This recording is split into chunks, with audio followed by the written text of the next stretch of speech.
This just came down from Governor Scott. He said the level is currently at 14.29. Initial assessments is that the lake infrastructure is safe, but they'll continue checking that out. So that's more good news there from Lake O. That is very good. One of the areas hardest hit, of course, Marco Island, as it made its landfall for the second time in Florida, and then Naples. Naples, we saw some heavy flooding there. Jillian is monitoring things now. Jillian, what are you seeing?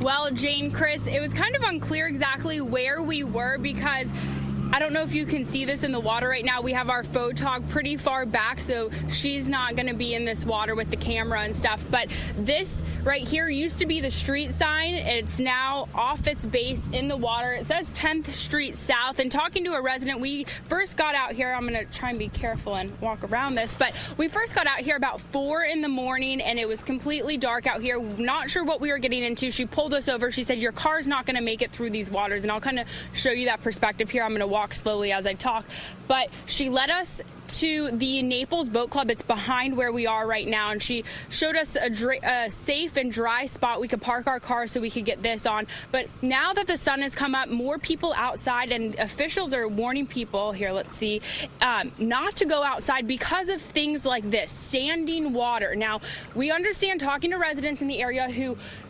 sheltered for the storm here at the Naples Boat Club, they said this was all completely dry. Even during the first half of the hurricane, it was that storm surge they experienced during the second half that created all this. They said it came from the Gulf. Now, the Gulf is over here to my right.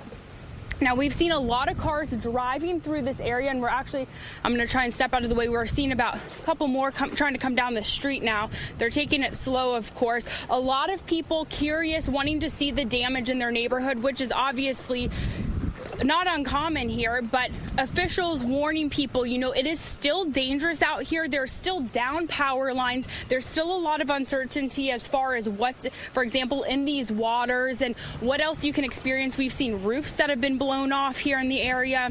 Now, another great thing to talk about is, as unfortunate as a natural disaster is, we haven't seen so much structural damage. I know a lot of people were bracing for the worst, expecting, you know, or hopeful for the best. The great news is, you know, probably the most significant damage we've seen is just some roof pieces flown off. We also were in a neighborhood where we saw some shingles and roof tiles and also some banyan trees that had been completely uprooted. But for the most part, not a whole lot of structural damage. And we're in a pretty historic part of downtown Naples, known for the historic and quaint area of this place. But you can see just a lot of curious people wanting to know just what the damage is like, what they can expect. We've talked to a lot of people, and I think also what's really cool as far as the cleanup goes, I mean, obviously a natural disaster, not something you ever want to wish for, but is just seeing complete strangers coming together, helping one another.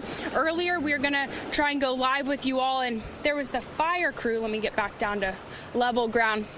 The fire crew out on Frank Goodlet Road. There's a lot of debris still in those main roadways, and like I said, trees uprooted, and they were clearing the way just to have citizens and other officials be able to get through those roadways. So a lot of people coming together, and as stressful as a situation this can be with a lot of unknowns, there's a lot of patience going on, a lot of helping one another out. So we're going to continue to monitor this, talk to other residents, see their experience. But like I mentioned, you know, the damage could have been a lot worse here, and the good news is, although there are some impacts with down power lines and street signs that are completely now uprooted and gone, same with the trees and also roof tiles and shingles and whatnot, we understand we haven't heard of any injuries or deaths from this, which is always great news. So we're going to continue to monitor this and bring you any more information we receive both on air and online at fox4now.com. But for now, I'm going to send it back to you two in the studio.